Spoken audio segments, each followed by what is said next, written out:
할렐루야. 우리 성도님들 어떻게 지내고 계십니까? 지금 온 나라가 꽁꽁 얼어서 굉장히 힘든 시기를 보내고 있는데, 그래도 우리 성도님들 각 가정 가운데서 평안하시기를, 안전하시기를 늘 기도하고 있습니다. 이 시간에 오늘 우리 다 같이 시간이 되었으므로 이제 예배를 드리도록 할 텐데요. 이 시간 사도신경으로 신앙 고백하면서 2021년 1월 둘째 주일 예배를 하나님께 드리겠습니다.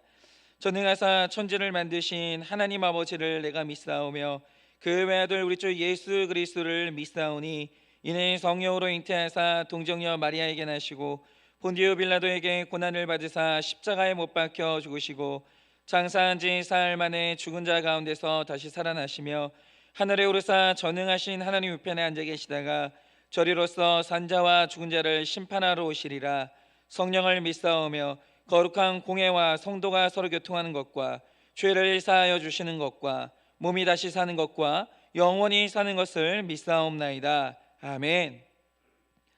네, 이 시간에 우리 다 같이 회개의 기도로 나아가도록 할 텐데요. 우리 한 주 동안 우리가 큐티를 하면서 또다시 우물가의 그 여인, 수가성의 우물가의 여인을 또 묵상하였습니다. 이 여인이 하나님 앞에서 자신의 있는 그대로의 모든 죄악들, 특별히 나에게 남편이 다섯이나 있다라는 무덤까지 가져가는 정말 이 숨길 수밖에 없는 죄를 고백했을 때 하나님께서 그녀에게 생수를 주시고 영원히 목마르지 않은 구원을 허락하시는 것을 봤습니다. 이 시간에 우리 다 같이 말씀에 의지하여서 오늘도 우물가의 여인의 심정처럼 내 안에 있는 이 5명의 남편, 여전히 버리지 못하고 있는 세상의 물동이를 하나님께 버리겠습니다. 주님, 나에게 이런 5 남편이 있고 수치스러운 비밀이 있습니다. 주님, 용서하여 달라고, 나에게 절대로 목마르지 않는 물을 허락하여 달라고 이 시간에 회개의 기도로 구체적으로 고백하면서 나아가도록 하겠습니다. 기도하겠습니다.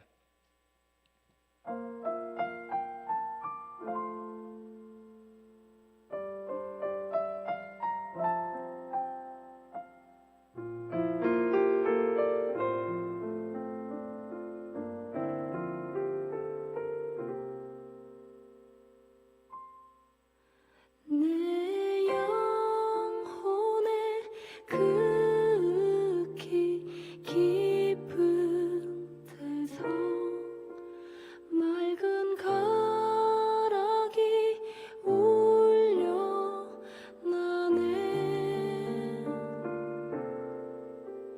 하늘 곡조가 언제나 흘러나와 내 영혼을 고이 싸네.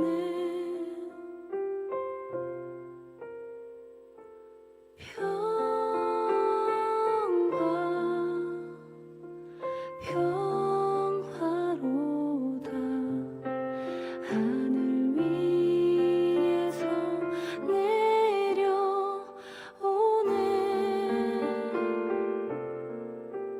그 사랑의 물결이 영원토록 내 영혼을 덮으소서.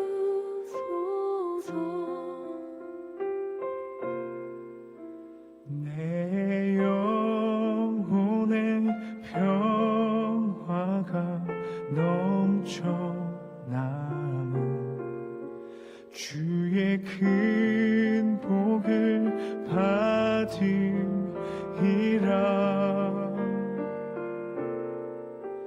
내가 주야로 주님과 함께 있어 내 영혼이 편히 쉬네.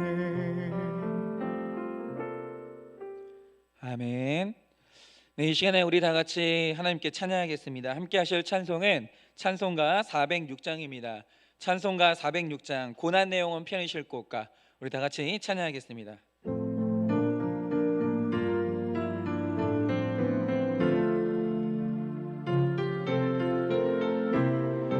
고난 내 영혼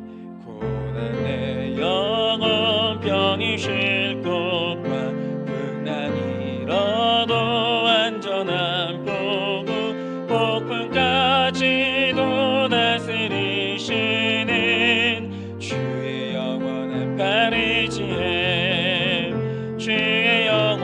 영원하신 발 함께하사 항상 나를 붙드시니 어느 곳에 가든지 요동하지 않음은 주의 발을 의지함이 세상 친구들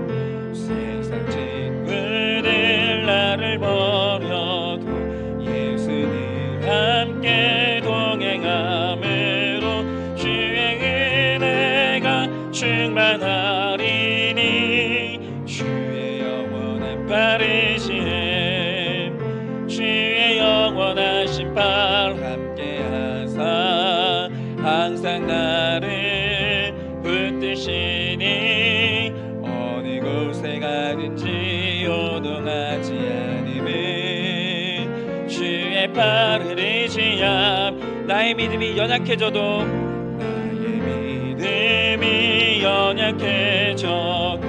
미리 예비한 힘을 주시며 위태할 때도 안보하시는 주의 영원한 발 의지해 주의 영원하신 발 함께하사 항상 나를 붙드시니 어느 곳에 가든지 요동하지 않음은 주의 발을 의지함 능치 못한 것 주께 없으니 나의 인생을 주께 맡기며 나의 모든 짐 대신 지시는 주의 영원한 발 의지해 주의 영원하신 발 함께하사 항상 나를 붙드시니 어느 곳에 가든지 요동하지 않음은 주의 발을 의지함이라. 아멘. 이 시간 오늘 예배를 대표해서 황영선 장로님 기도해 주시겠습니다.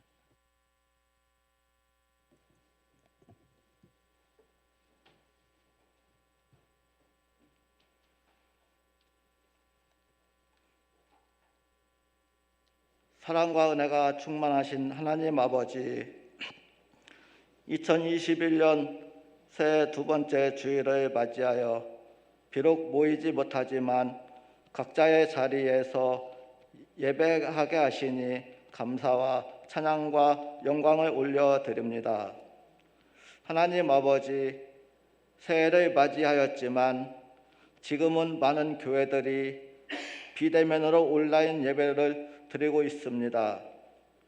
모두가 한 자리에 모이지 못하며 각자의 자리에서 예배 드리고 있음을 불쌍히 여겨 주시옵소서. 또한 한파가 계속되고 있고 코로나19도 멈출 줄 모르고 감염이 계속되고 있습니다. 특히 여러 교회로부터 감염이 계속되고 있어 너무나 마음이 아프고 고난의 시간을 보내고 있사오니 교만을 버리게 하시고 겸손하여져서 교회가 회개할 수 있도록 하나님이 함께하여 주시옵소서. 말씀하시는 하나님 아버지, 새 부대를 만드는 고난이라는 말씀을 배우고 새해 첫 주간을 보내면서 내 안에 죽어지는 악한 습관을 가지고 회개하게 하시니 감사합니다.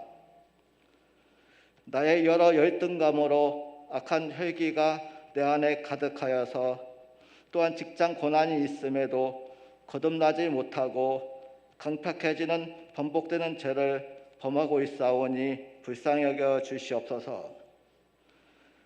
또한 딸이 병원에서 교대 근무 중이라 주의를 제대로 지키지 못하고 있습니다. 불쌍히 여기시고 긍휼을 베풀어 주시옵소서.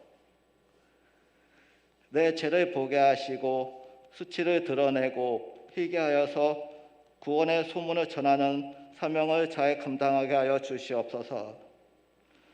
역사하시는 하나님 아버지, 이 나라와 함께하여 주시지만 모두가 근심, 걱정으로 살아가고 있습니다.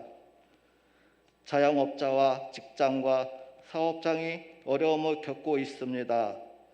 이 모든 고난을 극복하며 세상을 다스리실 분은 하나님뿐임을 고백합니다.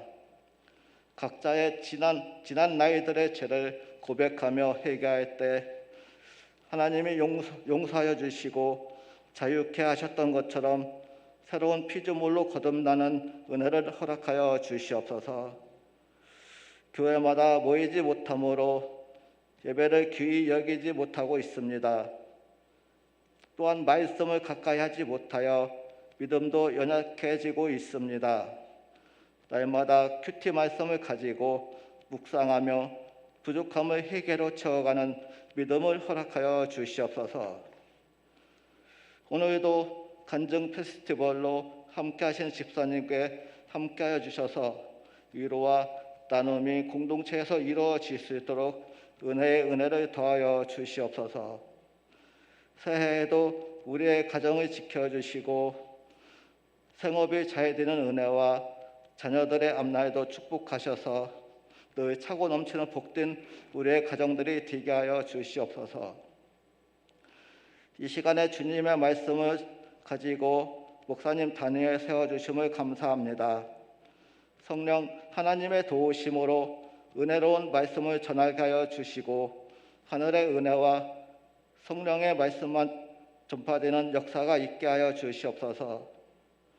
듣는 모두가 믿음이 되살아나며 몸된 교회를 잘 섬기고 충성된 일꾼으로 거듭나 새 다짐과 새 소망으로 살아가는 은혜를 허락하여 주시옵소서.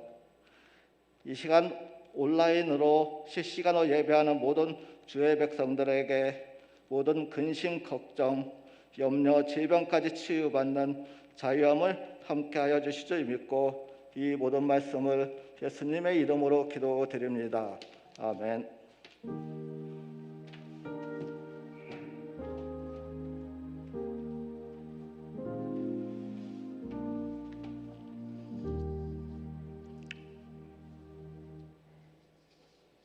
노경자 집사입니다. 한쪽 팔이 굽어져 장애를 앓으셨던 어머니는 시집을 가 아기를 낳고 살았지만 그 남편이 죽자 아이들을 데리고 재혼을 하셨는데 재혼을 하신 아버지와 어머니 사이에 자녀들이 더 태어나 우리 집은 성씨가 다른 자녀들이 함께 사는 육남매 가정이 되었습니다. 그리고 저는 그 육남매의 막내로 태어났는데 그만 두 번째로 결혼한 제 아버지도 제가 태어난 지 3년 만에 돌아가시는 해, 달, 별이 떨어지는 사건이 일어났습니다. 그러자 혼자 남으신 어머니는 육남매를 굶기지 않으시려고 남은 한 손으로 할 수 있는 일이라면 닥치는 대로 하셨습니다. 남의 집에서 이불 빨래, 밭일, 집안일 등 각종 허드렛 일을 하면서 억적같이 긴 세월의 무게를 홀로 감당하시면서도 자식들에게 짐이 되지 않으려고 자신을 채찍질하며 사셨습니다. 그렇지만 소심하고 철없던 어린 저는 허름한 옷에 한쪽 손은 불구인 어머니와 가난한 우리 집이 너무도 초라하여서 친구가 놀러와도 마음껏 편히 놀 수 없었고 창피하기만 했습니다. 이런 나를 놀리는 친구들이 없었는데도 비 오는 날 엄마가 우산 들고 학교에 오거나 길에서 마주치기라도 하면 슬쩍 다른 길로 피하며 엄마를 부끄러워했고 엄마의 가슴에 깊고 아픈 상처를 주는 못난 행동을 하곤 했습니다. 그러던 중 집안 형편상 주경야독을 하며 고등학교를 다닐 때 친구의 권유로 교회를 가게 되었고 하나님을 알게 되었습니다. 저를 불쌍히 여기신 하나님은 믿는 가정으로 시집을 가게 하셔서 묵뚝뚝하지만 속 깊은 신랑을 만나게 인도하셨고 저는 정년이 보장되는 공무원이 될 수 있도록 길을 열어주셨습니다. 그러나 이런 축복에도 불구하고 배다른 형제가 해석되지 않은 저는 집안 사연에 대한 열등감이 쌓여갔고 이 열등감으로 인해 스스로를 외톨이가 되어 형제들에게조차 마음의 거리를 두고 살았습니다. 그래서 이제까지 나는 내 환경의 피해자이고 환경 때문에 이런 성격이 되었다고 피해의식에 젖어 살았습니다. 그렇지만 한일교에서 팅크 양력으로 훈련 받으면서 내가 얼마나 인색하고 이기적이며 교만한 자인지 인정하게 되었습니다. 목사님은 오가 100% 오르신 하나님을 묵상할 때 요셉의 이야기를 풀어주시며 저에게 요셉의 입장이 아닌 나머진 형제의 입장에서 생각해 보게 하셨습니다. 이제껏 저는 성씨가 다른 형제들의 사연이 제 인생에 열등감을 주었다고 생각했는데 다시 과거를 해석하니 제가 형제들의 가해자였음이 보이기 시작했습니다. 저는 부모님이 늙음하게 얻은 막내딸이었기에 알게 모르게 혜택을 많이 받았습니다. 모든 형제 중에 저 혼자 생일날이면 흰 쌀밥을 먹었고 운동의 날 아침이면 새로 산 흰 운동화를, 입학하는 날엔 빨간색 새 책가방을 받았는데 이 모든 게 저에게는 당연한 일이었습니다. 그러나 나에게 당연했던 이 모든 것들이 초등학교를 졸업하자마자 돈을 벌러 나가야 했던 다른 형제에게는 꿈도 꿀 수 없는 사치였음을 깨닫게 되었고 나는 피해자가 아니라 편애로 형제들에게 가해를 한 요셉이었음을 깨달아졌습니다. 이렇게 내재가 보이는 기적을 체험하게 되자 지금까지 해결되지 않았던 문제가 해결함을 받는 체험을 하게 됐습니다. 훈련을 받기 전까지 저에게는 해결할 수 없는 직장의 문제가 있었습니다. 결혼 후 27살에 공무원 신분인 학교 조리사에 채용되었고 지금까지 25년을 한 직종에서 일을 하고 있습니다. 처음 이 일을 할 때 영양사, 조리사, 조리원이 한 팀이 되어 낯선 사람들과 일을 시작했는데 그 중에 제일 나이가 어리고 살림 경험도 짧은 제가 책임 조리사 업무를 담당했기에 부족한 지식을 교육받고 물어가며 1000명이 넘는 학생들의 급식을 감당했습니다. 이렇게 전쟁 같은 직장 생활을 하다 보니 어느새 저의 마음은 딱딱해 굳어갔고 어설픈 실력을 들키지 않기 위해 다른 사람의 실수를 더 꼼꼼히 체크하게 되었습니다. 그런데 이 과정에서 함께하는 동료들이 저 때문에 마음의 상처를 받게 됐는데 이것이 갈등으로 표출될 때마다 내 죄를 보지 못하고 나는 잘못한 게 없다고 억울해하니 직장 생활은 관계의 갈등으로 인해 지옥이 되었습니다. 그래서 새로운 곳으로 발령받으면 모든 게 해결될 거라 생각하여 다른 곳으로 옮겨보기도 했지만 내가 변하지 않으니 관계의 갈등이 반복되면서 관계의 고통은 한계 상황까지 이르게 되었습니다. 그러나 이 고난이 축복이 되면서 저는 하나님을 간절히 찾기 시작했고 매일매일 새벽마다 교회에 나가 나를 살려달라고 호소하며 기도하게 되었습니다. 그러자 하나님은 나의 기도에 응답하셔서 구속사가 있는 교회로 인도하셨고 훈련을 받던 중 드디어 내 죄를 보게 하사 이 모든 문제 속에서 가해자가 나인 것을 깨달았습니다. 그리고 지금은 내 구원을 위해 수고한 형제들과 직장 동료들에게 너무 미안하고 한편으로는 감사한 마음이 생겨 직장에서 관계의 고난도 끝나고 축복이 하게 하셨습니다.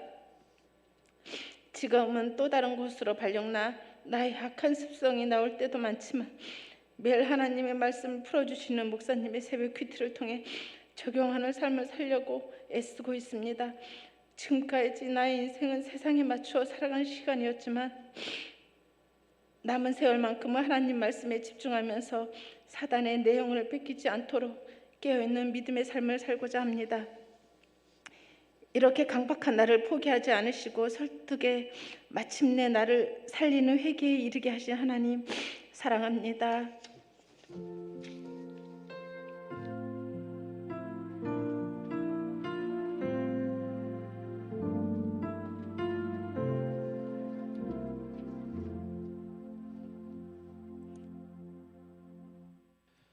네, 지금 이렇게 참 또 하나의 이제 기가 막힌 간증을 우리가 들었는데, 우리 집사님 이렇게 얘기 들으셨죠? 집사님이 정말 어머니께서 너무나 힘든 가운데 6남매를 혼자 기르셨대요. 6남매를. 근데 그 6남매가 워낙 힘든 가정이다 보니까 초등학교밖에 못 나오고 다들 직장으로 나가서 돈을 벌러 나가야 했는데 우리 집사님만 공주처럼 막내하고 쌀밥 먹고 흰 운동화 신고 그리고 공부도 많이 해가지고 또 지금은 이제 공무원도 되시고 이랬는데도 내 죄를 보지 못하면 내가 피해자라고 말하고 또 내 죄가 안 보이면 나는 늘 열등감으로 살 수밖에 없는 거예요. 여러분, 이 세상에서 가장 큰 축복은 내가 내 죄를 보는 거예요. 내 죄를 보면 살아날 수밖에 없습니다. 그래서 이 세상에서 가장 위대한 감정이 회개인데, 정말 우리 집사님에게 오늘 이 정말 인생에서 가장 큰 복이 나를 살리는 회개가 일어나서 얼마나 감사한지 몰라요. 우리 각 가정에서도 이렇게 나를 살리는 회개가 끊임없이 일어나기를 바랍니다.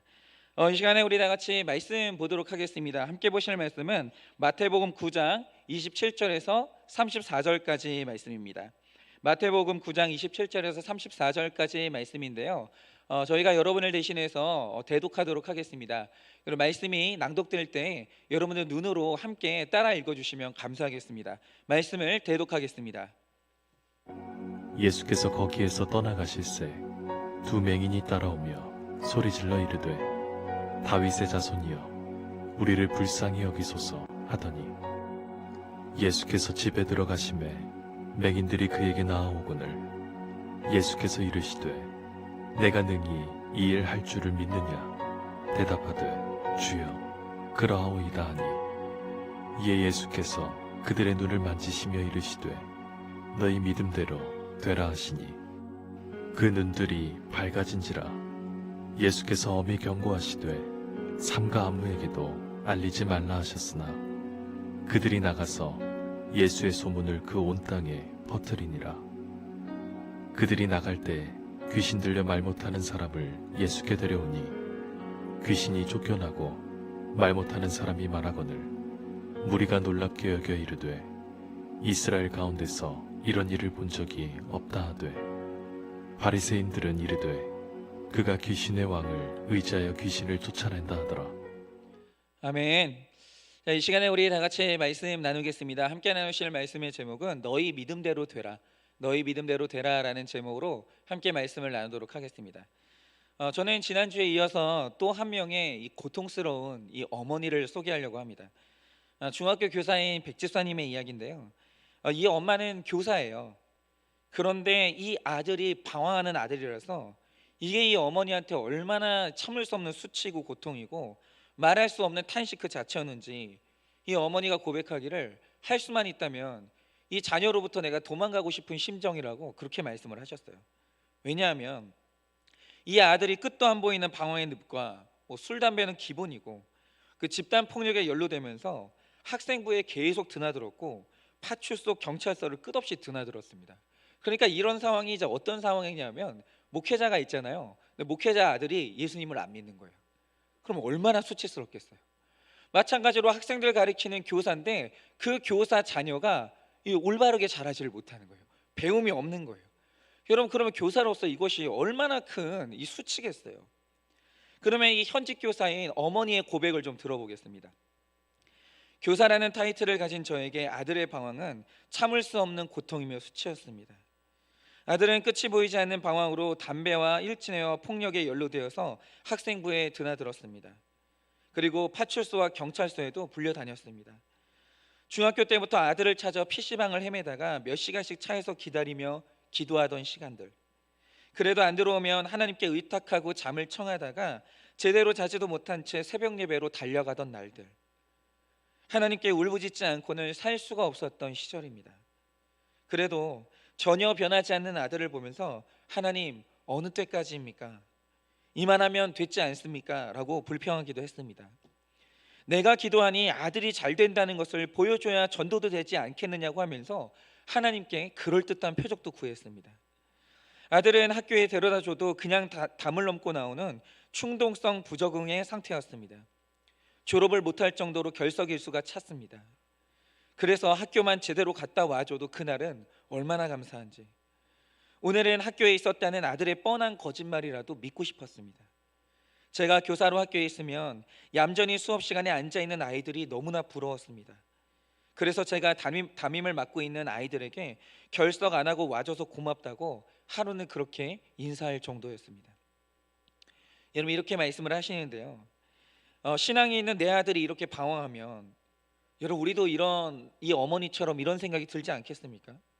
내가 기도하는데, 내가 잠도 자지 아니하고 믿음으로 그렇게 기도하는데, 그리고 내가 안 믿는 가족들한테 전도도 해야 되는데 아들이 표적이 나타나면서 좀 달라져야 되는 거 아닌가?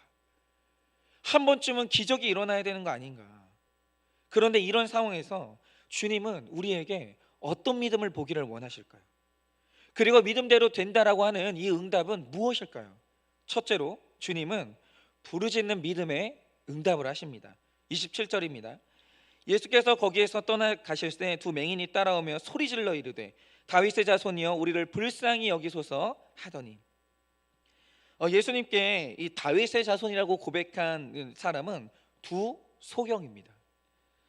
눈 뜨고 있는 바리새인과 제사장들은 예수님을 알아보지 못하는데 소경들이 봤어요. 뭘 봤냐면 예수님이 메시아인 걸 봤어요.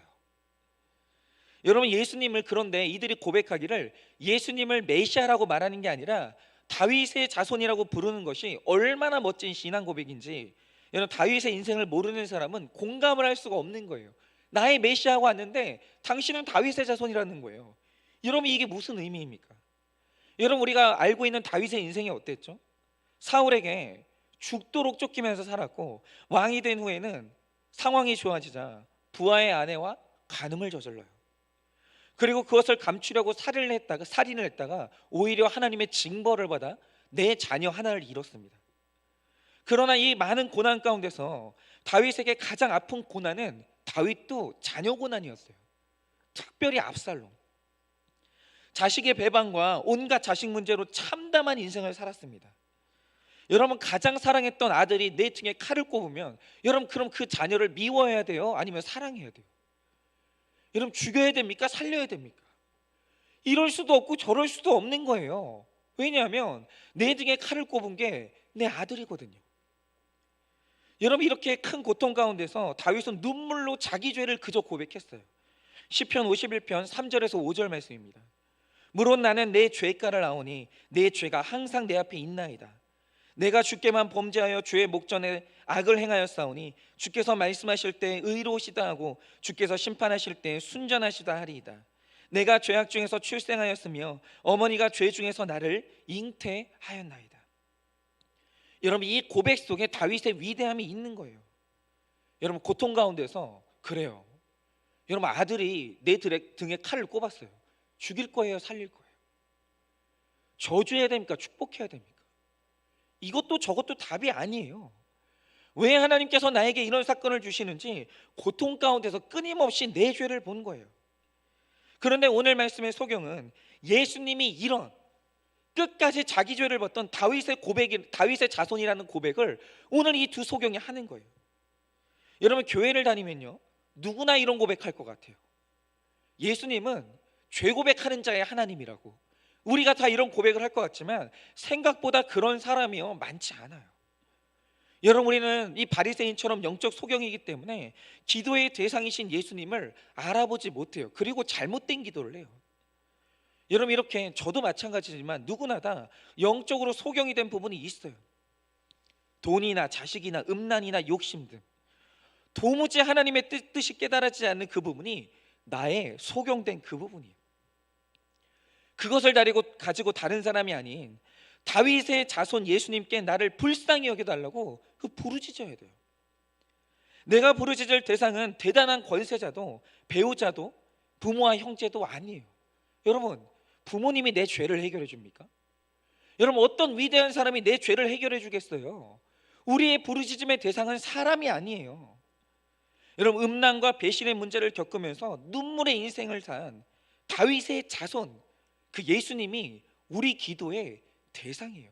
여러분, 그분은요, 죄 고백하면서 애통하는 눈물로 나오는 이 백성을요, 단 한 사람도 외면하지 않아요.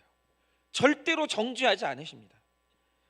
여러분, 다윗의 자손 예수님이시기 때문에 나의 죄와 고통을 하시고 나를 오늘도 불쌍히 여겨주세요. 여러분, 음란 때문에 넘어진 분들이 있습니까? 여러분, 예수님이 불쌍히 여겨주세요.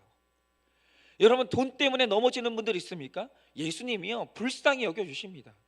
여러분, 자녀 문제가 해결되지 않는 분들이 있습니까? 예수님이 그걸 알아요. 왜냐하면 예수님의 조상 다윗이 이 문제로 뒹굴었기 때문이에요. 여러분, 하나님이 오늘 나를 불쌍히 여겨주시지 않으면 남들이 여겨주시지 않으면 사람이 나를 불쌍히 여겨요. 남들이 나를 불쌍히 여기는 것은 여러분 그건 동정이에요. 그러므로 사람의 불쌍히 여김 받는 것을 좋아하지 마세요.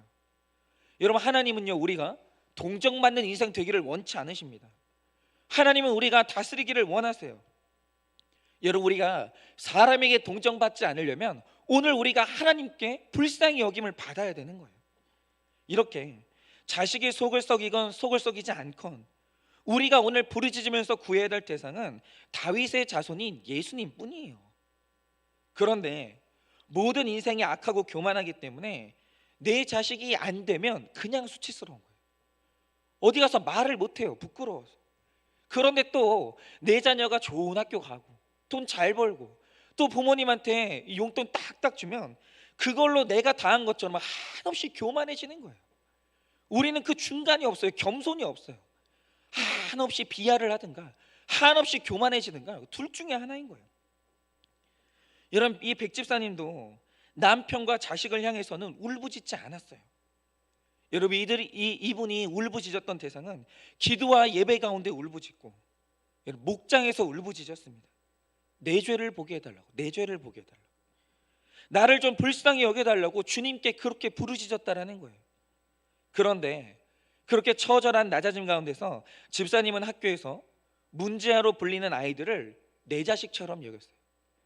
내 자녀 때문에 아파 보니까 남의 자녀가 방황하는 게 정죄가 안 되고 품어지는 거예요. 여러분 그 아이들 때문에 교단에 서야 될 이유를 다시 깨달았다는 거예요. 그리고 이제 학교에서 성경 연구반을 인도하면서 아이들과 말씀을 나눴어요. 그런데 신기하게도 아들이 크게 속을 썩일 때면 이 아이들 앞에서 솔직하게 내 아들 이야기를 오픈한 거예요. 야, 우리 아들이 그렇게 말을 안 듣는다. 어제도 우리 아들이 집을 안 들어왔다. 그래 아이들 앞에서 오픈을 하는 거예요. 그런데 이렇게 방황하는 내 자녀 이야기를 가리키는 아이들 앞에서 오픈하면 그날 그렇게 은혜가 있더라는 거예요.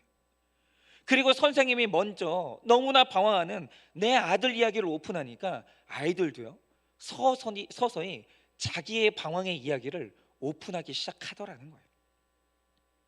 여러분 적용 질문 드립니다. 영적으로 깨어있지 못한 나의 소경된 부분은 무엇입니까? 눈물의 인생을 산 다윗의 자손 예수님이시기에 나의 죄와 고통을 불쌍히 여겨주신다는 것을 믿고 부르짖으십니까? 사람에게 불쌍히 여겨달라고 부르짖다가 위로는커녕 비참함을 맛보고 있지 않습니까?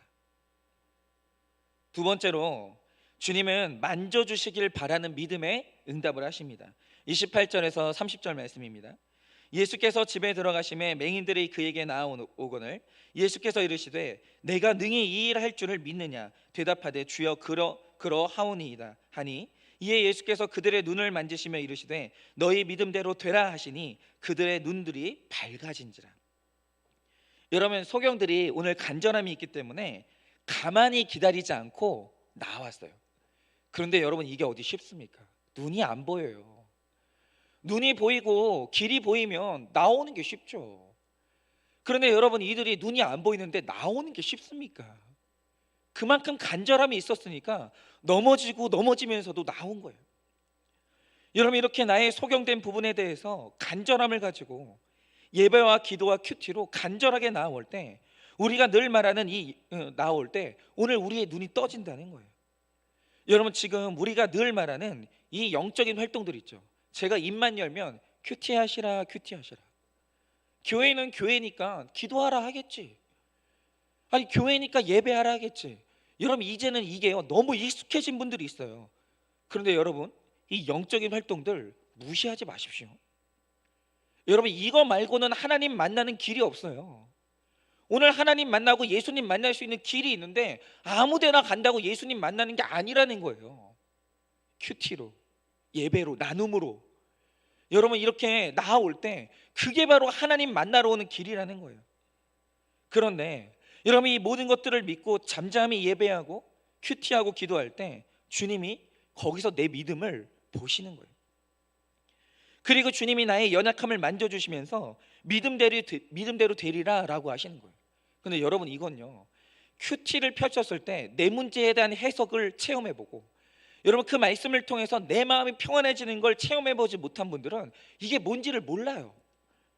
이 영적인 세계를 경험해보지 못하면 이걸 모르는 거예요. 여러분, 오늘 우리가 주님이 정하신 통로로 나아갈 때 반드시 주님이 우리를 만져주세요. 여러분, 백집사님은 교사로 늘 바쁘게 살았지만 수요 예배와 직장인 목장과 부부 목장에 한 번도 빠지지 않고 나왔습니다. 큐티도 열심히 하고 홈페이지 나눔도 올렸어요. 그런데 이게 시간이 남아 돌아서 교양이 차고 넘쳐서 이렇게 한 게 아니에요. 간절했기 때문에 이렇게 한 겁니다. 아들이 여전히 학교에 안 가고 가출해도 학교에서 학생들과 말씀을 나눴고, 교회 청소년부에서 아이들을 섬겼습니다. 그리고 날마다 순간마다 주님께 나아오면서 주님의 해석과 만져주심을 구했어요. 여러분, 나눔을 들어보세요. 어떤 날은 아들을 차로 데려다 주면서 그냥 너하고 나하고 죽자, 이렇게 말한 적도 있습니다. 하지만 정말 죽고 싶었을 때 하나님은 학교의 문제 학생들을 통해 내가 살아가야 될 이유를 말씀해 주셨습니다. 내 아들만 쳐다보지 말고 아들을 통해 더 힘든 아이들에게 나아가라고 하셨습니다. 철저한 낮아짐을 경험하게 하셨습니다. 내 자식이지만 나는 손가락 하나 까딱할 수 없다는 귀한 진리를 깨닫게 하셨습니다. 그래서 이렇게 내가 0%가 되었을 때 하나님이 일하셨습니다. 아들을 교회 데리고 나가려고 일주일 내내 온갖 궁리를 했습니다. 토요일 저녁에 아들이 어쩌다가 일찍 들어오면 내일은 교회 나가겠거니 하지만 오히려 안 간다고 버팁니다. 그런데 밤새 놀다가 주일 아침에 들어오는 아들을 보고 오늘은 교회를 못 가겠거니 하고 포기하고 있으면 교회를 간다고 따라 나섭니다. 아들이 고등학교 때 학교를 그만두겠다고 완강하게 말해서 하나님의 뜻이면 어쩔 수 없겠다라고 생각을 했습니다. 그리고 내려놨습니다. 그리고 기도하길, 주님, 고졸 학력도 내려놓겠습니다 라고 기도했습니다. 그랬더니 하나님은 다시 학교에 다니게 하시고 출석 일수를 겨우 채워 졸업을 하게 하셨습니다. 하나님은 아들을 통해서 우리를 훈련시키신 것입니다. 오직 하나님의 은혜로만 모든 것이 가능함을 일깨우십니다. 내가 살아있는 동안 아들이 돌아오면 더욱 좋겠지만 내가 죽은 뒤에라도 돌아오게 하실 것을 믿고 오늘 내가 할 일에 최선을 다하라는 목사님 말씀에 큰 위로를 받습니다. 결국 하나님은 내 아들이 전문대도 아닌 4년제 지방학교에 아들을 입학시켜 주셨습니다. 등록 미달로 겨우 들어간 학교지만 고교 졸업장도 내려놓았던 우리 부부에게는 더할 수 없는 감격이었습니다. 공부를 거의 안 했는데 대학에서 좋은 성적이 좋을 리 없지요. 그래도 너무 감사합니다. 여러분, 이렇게 이 백집사님이요, 아들의 사건을 말씀으로 해석하는 눈이 밝아지니까 얼굴이 밝아지는 거예요. 여러분, 이 사건이 해석되지 않잖아요. 여러분, 이분이 학교에서 수업을 제대로 하겠습니까? 집 나가서 떠돌고 있는 아들 생각이 나가지고 수업이 안 되겠죠. 여러분, 이분이 내 사건이 해석이 안 되면 문자들 섬기면서 성경 공부 제대로 인도하겠습니까? 아무것도 안 되는 거예요. 그런데 이분이 신앙생활 정상적으로 하고 잠도 자고 밥도 먹고 학교에서 수업도 할 수 있는 이유가 뭡니까? 말씀으로 해석이 돼서 내 아들에 대한 일이 밝아지니까 내 얼굴도 밝아지는 거예요. 여러분, 특별히 집사님이 방황하는 아들을 부끄러워하지 않고 아들의 사건마다 기도하고 예배하면서 목장에서 나누면서 주님 앞으로 끝없이 데리고 갔어요. 끝없이. 또한 아들의 고난을 약재료로 오픈하면서 다른 힘든 사람들을 위로하고 이 기도를 부탁했더니 온 교회가 이 아들을 사랑하고 마치 내 자녀인 것처럼 그렇게 아껴줬다라는 거예요. 그러다가 이제 이 아들이 어쩌다가 교회에 오는 날이면 보는 사람마다 달려가서 안아주고 예뻐해줬다라는 거죠. 그리고 주일 전날에 밤새 놀다가 여자친구와 같이 나타나는 날도 있었다고 합니다. 또 어떤 날은 머리를 완전히 이상하게 막 염색하고 귀걸이에다가 피어싱이 뭔지 아시죠? 막 코에다가 막 그런 거 걸고 오는 거예요. 하지만 이 교회 지체들이요, 내가 오픈을 하니까, 내가 이 아들에 대해서 일찌감치 오픈하고 이 기도 제목을 내놓으니까 아무도 이 아이를 이상한 사람으로 여기지 않았어요. 그냥 무조건 반가워하면서 멋있다고, 교회 와서 너무 반갑다고, 여러분 이렇게 모든 사람들이 다 용납해주고 반겨줬다라는 거죠. 여러분, 그런데 이 교회 지체들이 어떻게 이럴 수 있겠습니까? 모두가 이 어머니의 태도 때문이에요. 엄마가 모든 것을 나누고 이 아들의 구원을 위해서 이 기도 부탁을 하니까 공동체가 다 만져주는 거예요. 내 자식의 문제라고, 내 자녀가 내세울 것이 없다고 숨기고 창피한다면 어디 가도 내 자녀는 창피한 존재밖에 안 되는 거예요. 그렇죠. 여러분, 부모가 창피하는 자식을 누가 이뻐해 주겠어요? 그 누가 아껴주겠어요? 여러분, 세상에 나도 예뻐하지 않는 내 자녀를 아껴주는 세상은 없어요. 내가 내 자녀를 사랑하지 않으면서 어떻게 내 자녀가 밖에서 사랑받기를 원할 수 있겠습니까? 여러분, 오늘 내 가족이 사랑받고 안 받고는 오늘 나의 태도에 달려 있는 거예요. 오늘 주님께 나와서 나의 이 소경된 이 부분들, 나의 수치를 다 오픈하면 이제는 예수님이 지체들을 통해서 그 자녀를 만져주시는 거예요. 적용 질문 드립니다. 주님이 만져주실 수밖에 없도록 예배와 목장과 양육으로 나아갑니까? 지체의 아픔에 관심을 보이며 기도와 격려의 말 한마디로 만져줍니까? 말씀으로 눈이 밝아져서 다른 사람까지 인도하며 밝음을 전염시키십니까? 혹시 자존심과 체면 때문에 주님께 나오지 못하고 문제를 숨긴 채 어두움을 전염시키지는 않습니까? 그러니까 아까 우리 장로님께서 기도를 해주신 것처럼 지금 너무 귀한 외동딸이 하나 있는데 이 딸이 지금 그 간호사로 직장에 근무하고 있거든요. 그런데 이 근무 사이클 때문에 지금 예배당에 나오지 못하고 지금 그렇게 주일 성수가 온전하게 되지 못하고 있어요. 근데 우리 장로님이 이걸 오픈하고 불쌍히 여겨달라고, 그러면 하나님이 만져주시는 거예요. 그럼 길을 열어주시는 거예요. 여러분, 우리 집사님이 오늘도 자기 집안에 내 가정 가운데 성씨가 다른 가정, 성이 다른 이 자녀들이, 이 형제들이 6명이 있다고 했어요. 그런데 그 수치스러운 이 집안의 사연들을 오픈하니까 하나님은 반드시 이 가정을 만져주시는 거예요. 여러분, 이게 얼마나 중요한지 모릅니다. 세 번째로, 입이 열리는 믿음에 응답하십니다. 30절에서 33절입니다.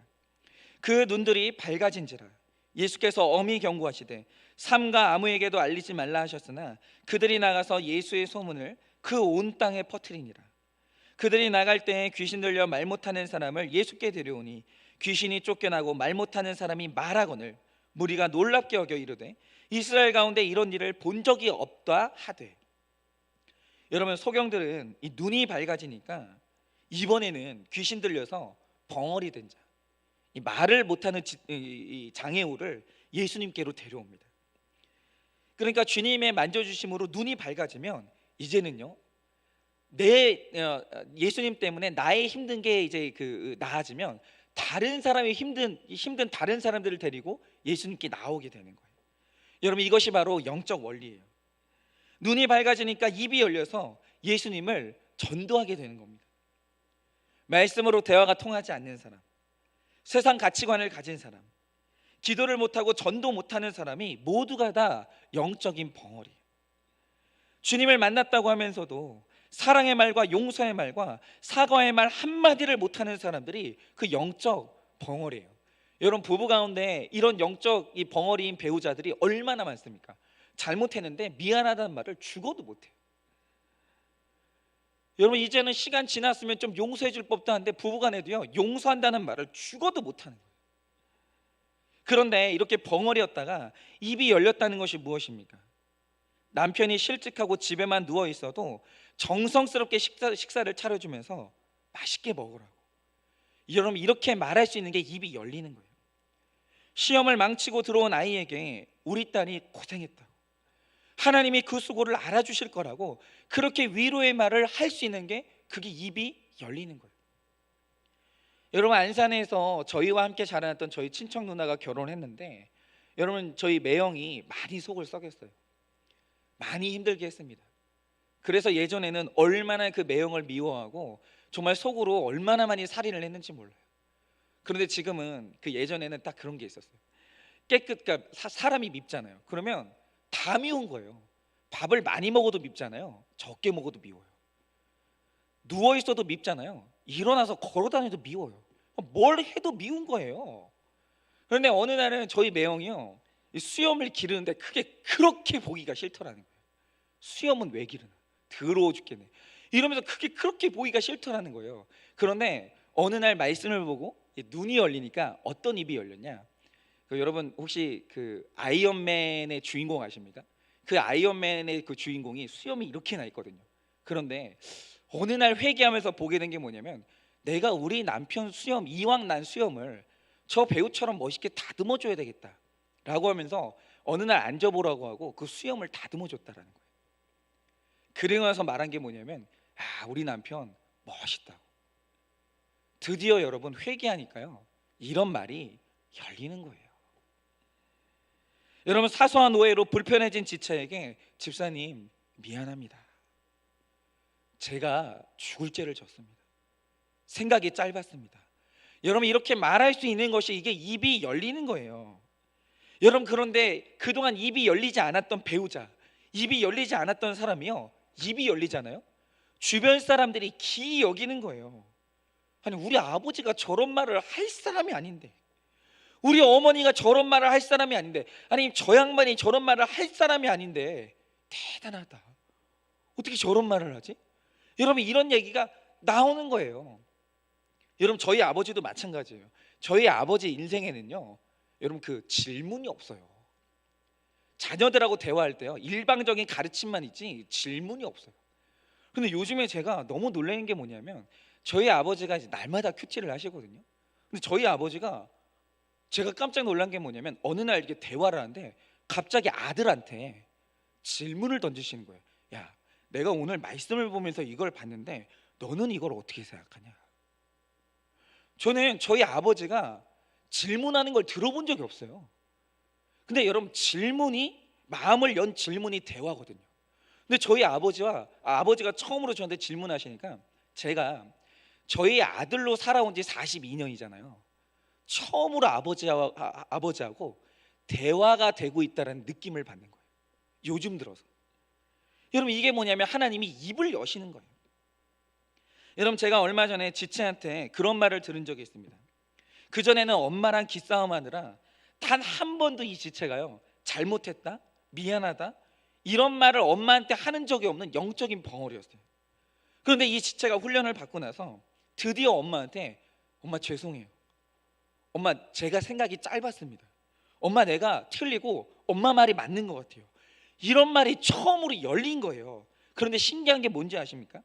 이 지체가 늘 말싸움으로 엄마를 이길 때는 엄마가 이 자녀가 교회 나가는 걸 그렇게 반대했어요.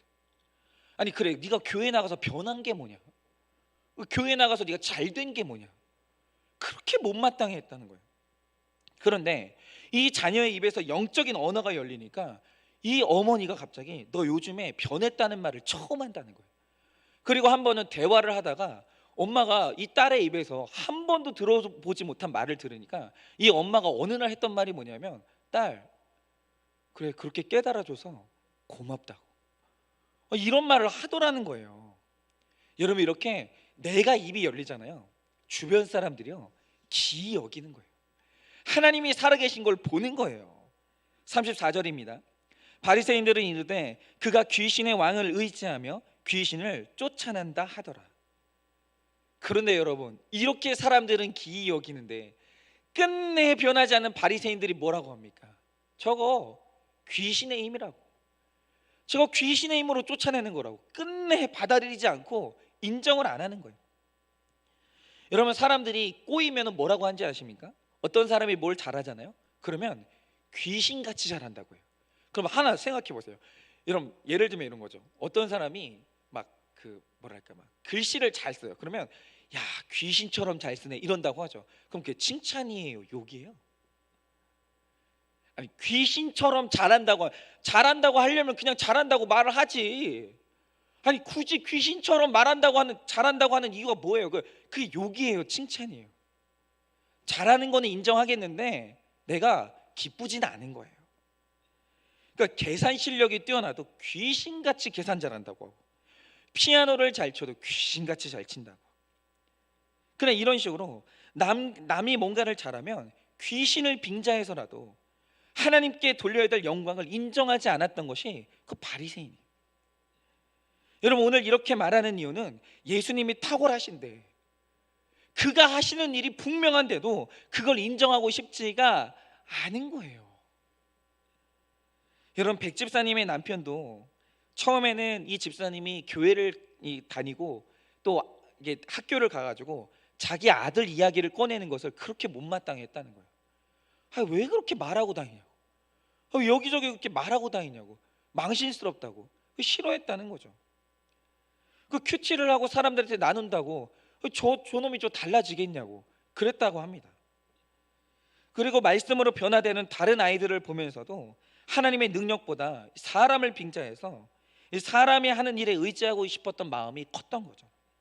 그러나 이 남편분이 아내와 함께 큐티하고 양육을 받으면서 결국에는 이 말씀의 능력을 인정을 했어요. 여러분, 바로 이겁니다. 부모의 믿음이 그렇게 바로 서기까지 이 아들이 수고한 거예요.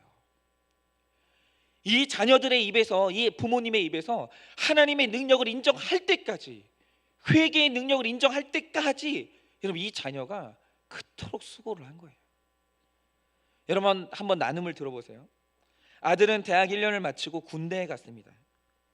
군대에 가기 전날 여러 지체들 앞에서 가족 찬양을 하고 목사님의 특별 기도와 축복을 받고 입대를 했습니다. 그리고 남편은 중국 지점장으로 발령이 났습니다. 이때와 함께 저희가 중국으로 떠나게 됐으니 아들에게는 외롭고 힘든 시간이 될 것입니다. 그러나 너무나도 달라진 것은 그렇게 아빠에게 대들고 싸우던 아들이 아빠를 이 세상에서 가장 존경한다고 말하는 것입니다. 술 먹고 늦게 들어온 아들을 깨워서 매일같이 학교에 데려다준 이 아빠가 얼마나 힘들었겠냐고. 나는 나중에 부모가 돼도 아빠처럼 할 자신이 없다고 합니다. 오늘 아들이 훈련소 분대장으로 남게 되었다는 소식을 들었습니다. 그런데 이 신체 검사를 하던 날 아들의 왼쪽 팔에 문신이 발견되었다고 합니다. 문신을 본 적이 없는데 아마 군대에 가기 전날에 새긴 것 같습니다. 속으로는 그 말을 듣고 한심하기도 했습니다.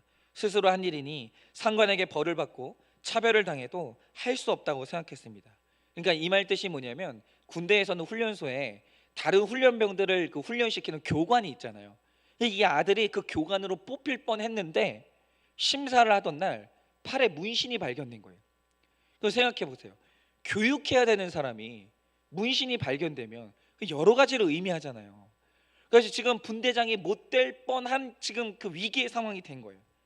그런데 이 중대장님의 이야기를 들어보니 분대장 심사에서 문신을 왜 했냐고 물어보는 심사위원들에게 아들이 이렇게 말했다고 합니다. 저는 독실한 크리스찬이어서 예수님의 형상을 문신한 것입니다 라고 답변을 했다고 합니다. 그래서 통과됐다고 합니다. 모든 솔직해야 직성이 풀린 아들은 그냥 재미로 했는데 휴가 나가면 지우겠습니다 라고 말할 수도 있었을 것입니다. 그러나 임기응변이라 해도 상관들 앞에서 내가 입으로 크리스천임을 시인하고 선포한 것은 성령님께서 하신 일이라고 생각합니다. 그 입술의 고백대로 하나님께서 책임지게 해주실 것을 믿습니다.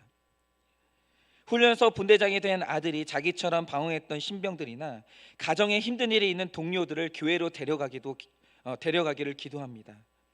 그리고 친구를 잘 사귀고 이끄는 성품으로 전도를 많이 하기를 소망합니다. 저도 하나님과 지체들에게 받은 사랑의 빚을 저와 비슷한 처지에 있는 사람들에게 나눠주며 갚고 싶습니다. 여러분 한번 보세요. 이 백집사님의 입이 열려서 고난을 숨기지 않고 말씀을 나눴더니 이 아들도 입이 열려서 드디어 저는 크리스천이라고, 저는 예수 믿는 사람이라고 이 아들이 시인을 한 거예요. 그토록 속을 썩였는데도 이토록 사랑받는 아들이 너무 부럽지 않습니까? 예수 안에 있기 때문에 이렇게 방황해도 그 사랑받는 거예요. 여러분, 이래도 속썩이고 공부 못하는 자녀가 부끄럽다고 입을 닫겠습니까? 여러분, 주님을 만나서 눈이 밝아진 사람은 소경이었던 것이 부끄럽지 않아요.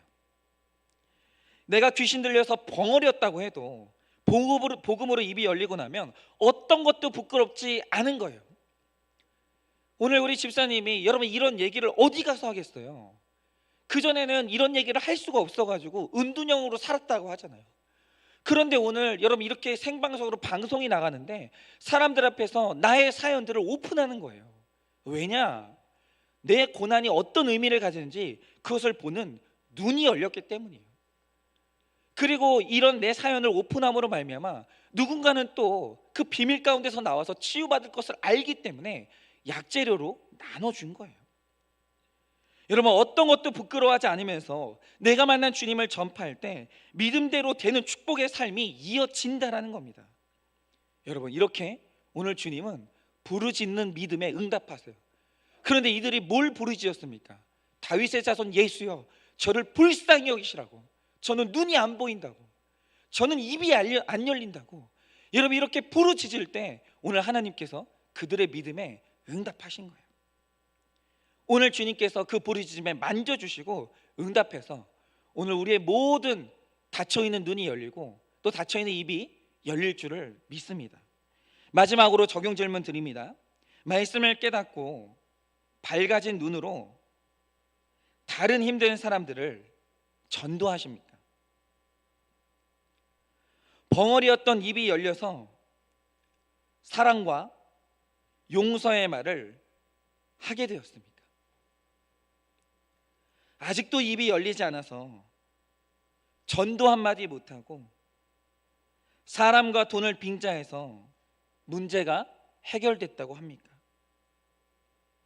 입을 열어 전해야 될 믿음대로 된 간증은 무엇입니까? 이 시간에 우리 다 같이 찬양 한번 해볼 텐데요. 우리 찬송가 288장 찬양해 보겠습니다. 찬송가 288장입니다.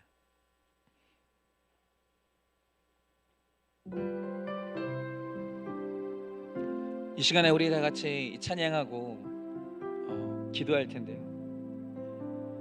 예수를 나의 구주 삼으며 성령과 피로 거듭난다고 합니다. 그런데 그 예수가 누구입니까? 다윗의 자손 예수예요. 나의 모든 사건 가운데서 끊임없이 내 죄를 보면서 주님, 나를 용서해달라고. 주님, 내가 소경이라 이렇게 되었고 벙어리라 이렇게 되었다라고. 그래서 내 삶에 구원을 얻은 다윗의 자손 그 예수 앞에 나의 수치를 꾸짖지 아니하시고 나의 장애가 있는 것들을 무시하지 아니하시고 오픈하며 나아올 때 만져주시고 열어주시고 치유해 주시는 그 하나님을 나의 구주 삼고 그 하나님께 나아갈 때 성령과 피로써 거듭나서 이 세상에서 내 영혼이 하늘의 영광을 누린다는 거예요. 그래서 오늘 이 찬양이 말하는 게 뭐냐면 하늘의 영광을 누려서 눈이 열려서 나의 고난이 재해석되고 나면 이것이 나의 간증이 되고 이것이 나의 찬송이 된다라는 거예요. 여러분, 이 시간에 우리 다 같이 한번 우리 찬양할 때 주님, 다윗의 자손 예수를 나의 구주로 삼습니다. 오늘 나의 안 되는 것들, 오늘 나의 소경된 것, 오늘 내 입술에 벙어리 된 것들 이제 눈이 열려서 다시 해석하고 입이 열려서 고백하겠습니다. 내 수치가 간증이 되게 하시고 내 수치가 찬양이 되게 해달라고. 여러분, 우리 다 같이 한번 그렇게 찬양해 보겠습니다. 예수를 나의 구주 삼고 찬양합니다. 예수를 나의 구주 삼고 성령과 피로써 거듭나니 이 세상에서 내 영혼이 하늘의 영광. 한 번 더 예수를 나의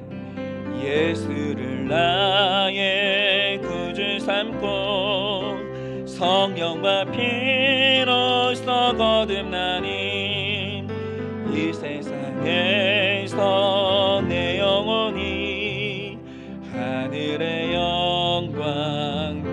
이것이 나의 간증이요 이것이 나의 찬송일세 나 사는 동안 끊임없이 구주를 찬송 온전히 주께 맡기네요 온전히 주께 맡기네요 사랑의 음성을 듣는 중에 천사들 왕래하는 것과 하늘의 영광 보리로 이것이 나의 간증이요 이것이 나의 찬송일세 나 사는 동안 끊임없이 구주를 찬송 주 안에 기쁨 누림으로 주 안에 기쁨 누림으로 마음의 풍랑이 잔잔하니 세상과 나는 간 곳 없고 구속한 주만 이것이 나의 간증이요 이것이 나의 찬송일세 나 사는 동안 끊임없이 구주를 찬송 이것이 나의 간증이요 이것이 나의 간증이요 이것이 나의 찬송일세 나 사는 동안 끊임없이 구주를 찬송하리로다. 여러분 이 시간에 우리 다 같이 기도할 텐데 우리 기도할 때 여러분 오늘 말씀에서 들었던 이 백집사님의 아들이 이 집사님의 수치입니까? 아니요, 그렇지 않습니다. 이 아들이 왜 이렇게 수고했습니까? 이 아들이 왜 이렇게 고생했습니까? 부모님이 훈련을 받아야 되고 회개를 해야 되는데 그 입에서 하나님이 원하시는 고백이 나오지를 않으니 결국에는 어쩔 수 없이 이 아들이 하나님께 쓰임받아 부모를 변화시키는 귀한 통로로 쓰임을 받은 거예요.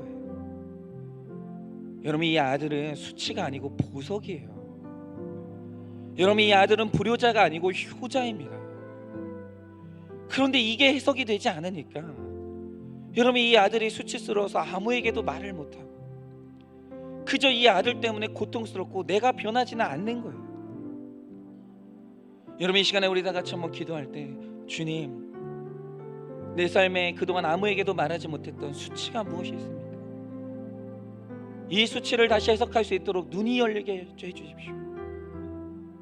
그래서 모든 것들이 밝게 해석되어 이제는 이 모든 것들이 나의 삶의 간증이 되게 하시고 이 모든 것들이 나의 삶의 찬송이 되게 해달라고 우리 장로님이 기도한 것처럼 불쌍히 여겨달라고 기도하고 우리 집사님이 간증한 것처럼 나의 수치를 간증해서 이것이 누군가에게 위로가 되고 찬양이 될 수 있도록 해달라고 여러분 이 시간에 그렇게 보게 해달라고 말할 수 있게 해달라고 이 시간에 우리 다 같이 한번 나의 수치를 붙들고 나의 삶의 비밀을 붙들고 나의 삶의 고통을 붙들고 우리 다 같이 한번 그렇게 기도하도록 하겠습니다. 기도하겠습니다. 살아계신 하나님 아버지 이 시간에 나의 하나님 아버지 앞에 간절히 소원합니다. 하나님 아버지 그렇습니다. 지난날 저의 삶 가운데 하나님 나의 고난은 하나님 나의 가난은 수치였습니다. 하나님이 지난날 나의 삶 가운데 부흥되지 않았던 하나님 아버지 날마다 가난했고 힘들었던 날마다 성도들이 떠나갔던 나의 아버지의 교회는 나의 삶 가운데 절대로 풀리지 않는 의문이었습니다. 그러나 주님 이 시간에 나의 하나님께서 나의 눈을 열어주시니 하나님 아버지 그 교회가 나를 훈련시킨 그 하나님의 아름다운 훈련의 장소였고 나의 가난이 하나님의 나의 삶 가운데 베풀어 주신 가장 아름다운 선물이었던 것이 해석이 됐습니다. 살아계신 하나님 아버지 이제는 나의 가난이 두렵지 아니합니다. 하나님 아버지 지난날 나를 훈련시켰던 그 작은 교회가 이제는 나의 삶 가운데 아름다운 추억이 됐사오니 살아계신 하나님 아버지 나의 살아가는 날 동안 하나님 나의 수치와 하나님 아버지 나의 불행을 이제는 하나님이 나에게 주신 보석으로 해석하여서 나의 약재료로 해석하여서 이 생 죽는 그날까지 하나님 나의 약재료를 나누어주며 사람들에게 간증하며 이것을 나의 찬양으로 고백하도록 하겠습니다. 살아계신 하나님 아버지 열어주시옵소서. 하나님 눈을 열어 해석되게 하여 주시옵소서. 입을 열어 간증하게 하여 주시옵소서. 하나님 또한 이 시간에 우리 삶 가운데 해결되지 않는 문제로 인해서 나를 불쌍히 여겨달라고, 다윗의 자손 예수여 나를 불쌍히 여겨달라고 이 시간에 고통 가운데 하나님께 부르짖는, 예수님께 부르짖는 우리 성도님들이 있습니다. 하나님 아버지 그들을 만져주시기를 원합니다. 우리 지체들을 통해서 만져주시고 큐티할 때마다 말씀으로 만져주시고 오늘도 이 설교가 우리 고통 가운데 있는 성도님들의 하나님 마음을 만지는 하나님의 손길이 되기를 원하오니 주여 그들을 만져주시옵소서. 어디에 있든지 무엇을 하든지 하나님께서 어디에서는 만져주시고 그들을 인도하여 주시고 하나님께서 온전히 품어주사 다시 한번 하나님의 자녀로 일꾼으로 쓰임받는 귀한 역사가 일어나도록 주님께서 함께하여 주시옵소서. 하나님 아버지 그렇습니다. 저는 일평생 저의 가정 가운데 문제가 생기면 아무에게도 말하지 못했습니다. 목회자이신 저희 부모님이 사이가 안 좋으면 저는 그것을 숨기기 위해 더 밝은 척을 해야 했고, 아무에게도 우리 가정 가운데 있는 물질의 결핍 때문에 내가 얼마나 힘든지 말하지 못했습니다. 그리고 우리 교회가 너무나 힘들고 어렵다는 것 때문에 늘 수치스러워서 말하지 못하고 기도하지 못하는 이 영적인 벙어리가 바로 저였음을 주님께 고백을 합니다. 그러나 말씀을 통하여서 주님께서 이 모든 것을 해석해 주시니 이제는 그것이 나의 간증이 되고 그것이 나의 찬송이 되는 경험을 하게 되었습니다. 주님, 이렇게 주님께 나와 부르짖어 주님께서 만져주심을 경험하지 못하는 인생은 그것이 바로 불행한 것입니다. 하나님, 오늘도 이 말씀을 듣고 나의 삶 가운데 비밀과 모든 수치스러운 사건들을 주님 앞에 가지고 나와 주님이 만져주심으로 말미암아 그것이 다시 한번 해석되는 눈이 열려 정말 주님께서 주시는 해석으로 말미암아 이제는 그것이 나의 간증이 되고 찬송이 되기를 원하는 귀한 우리의 성도들의 인생 가운데 주님께서 아름다운 해석을 허락하여 주시고 주님께서 능력을 베풀어 주시옵소서. 그렇게 사랑하는 나의 아버지께서 이 말씀을 듣고 주님께 나오는 모든 주의 백성들을 다 만져주시고 눈을 열어주시고 입을 열어주실 줄 믿사오며 살아계신 예수님 이름 받들어 기도드립니다. 아멘. 네, 교회 소식 전해드립니다. 주일도 계속해서 여전히 온라인 예배로 드려집니다. 지금 확진자 수가 조금씩 내려간다라고는 하는데 이제 추운 겨울이기 때문에 안심할 수는 없는 상황입니다. 그래서 계속 온라인 예배로 드려지니까 우리 성도님들 날마다 진행되는 큐티 계속 묵상하시고 새벽 큐티 설교도 잘 들으셔서 늘 그렇게 우리 성도님들 어디에서나 이렇게 적용하면서 간증하시고 또 찬양하시는 그런 우리 성도님들 되시기를 제가 늘 기도하겠습니다. 그리고 이번 주부터 기부금 영수증을 발행해 드립니다. 제가 지금 우리 성도님들에게 이제 각자 문자를 발송해 드렸는데요. 이메일로 받기를 원하시는 분들은 제가 그 파일을 이메일로 다 이제 보내드리고요. 그 다음에 이메일 사용이 여의치 않으신 분들은 제가 지금 안내해드리는 그 시간에 이제 교회로 찾아오시면 제가 이제 기부금 영수증을 다 발행을 해드리도록 하겠습니다. 그리고 이도 저도 아니신 분들은 저에게 개별적으로 문의를 해주시면 제가 잘 안내를 해드리도록 하겠습니다. 그렇게 여러분들 기부금 영수증을 신청해 주시면 감사하겠고요. 그리고 오늘 예배가 끝나고 축도로 예배가 끝난 다음에는 우리 황영선 장로님 강단에 나오셔서 한 해 동안 저희가 하나님께서 우리에게 주신 이 재정 상황에 대해서 여러분들에게 또 보고를 드리고 2021년도 그리고 예산 사용 내역 집행 내역에 대해서 여러분들께 다 이제 나눔을 하도록 할 텐데요. 미리 이제 말씀을 드릴 것은 2021년도는 원래 우리 성도님들이 다 모이셔서 우리가 이제 함께 이제 결의를 해야 되는데 지금 모이지 못하는 상황이 됐고요. 그래서 온라인으로 저희가 진행을 하는데 2021년도는 20년 여러분들이 승인해 주셨던 2020년도 예산과 변동이 전혀 없습니다. 전혀 없이 저희가 어느 것도 이제 변함없이 그대로 이제 가져가려고 하니까요. 지금 이제 보고를 드릴 텐데 가져가려고 하니까 여러분들께서 이것을 좀 승인을 해주시면 변동이 없으니까요. 승인을 해주시면 너무 감사하겠고요. 그리고 이따가 보시면 아시겠지만 제가 송구영신 예배 때 제 사례비에 대해서 말씀을 드렸어요. 근데 지금 이 문서에는 변동이 없는 것으로 나오지만 제가 약속을 지킬 것입니다. 제가 2021년도는 약속드린 대로 그렇게 집행을 할 것이니까 여러분들 혼동 없으시기를 바라고요. 약속대로 그 사항에 대해서는 진행을 하도록 하겠습니다.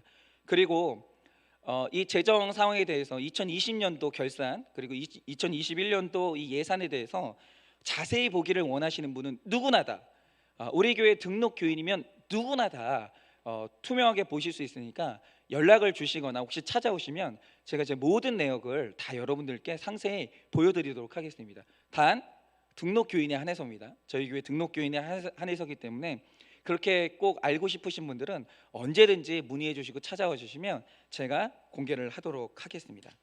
네, 교회 소식은 이것으로 마치도록 하고요.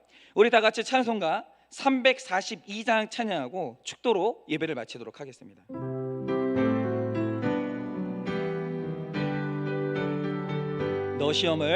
너 시험을 당해 죄 짓지 말고 너 용기를 다해 봄을 잊지라 너 시험을 이겨 새 힘을 얻고 주 예수를 믿어 내 승리 우리 구주의 힘과 주의 힘과 그의 위로를 빌라 주님 내 편에 서서 항상 도우시니 기도하겠습니다. 하나님 오늘도 주님의 전에 정말 귀한 예물을 드리며 각자의 흩어진 자리에서 예배를 신실하게 드리고 있는 우리 성도님들이 있습니다. 하나님 2020년도를 돌아보면 얼마나 감사한지 우리 성도님들이 몸이 직접 교회에 나오지 못하는 날이 이렇게 많았는데도 내 하나님의 사랑하는 성전을 잊지 않고 정말 최선을 다해 헌신하여 교회가 어려움 없이 이 한 해 동안 여기까지 왔습니다.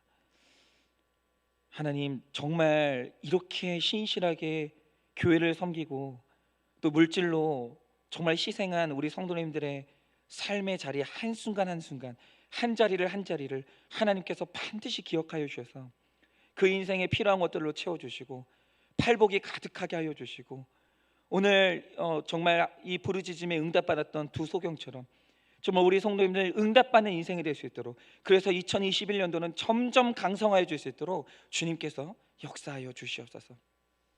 지금은 우리 주 예수 그리스도의 은혜와 하나님 아버지의 그 크신 사랑과 성령님의 위로하시고 교통하여 주시는 그 역사하심이 오늘 다윗의 자손인 나의 예수님께 부르짖어 나의 눈이 열리고 나의 입이 열려 나의 모든 수치와 고통들이 찬송이 되고 간증이 되기를 원하는 각 가정에서 예배드리고 있는 모든 성도들의 머리 위에 지금으로부터 영원 무궁토록 함께 있을지어다.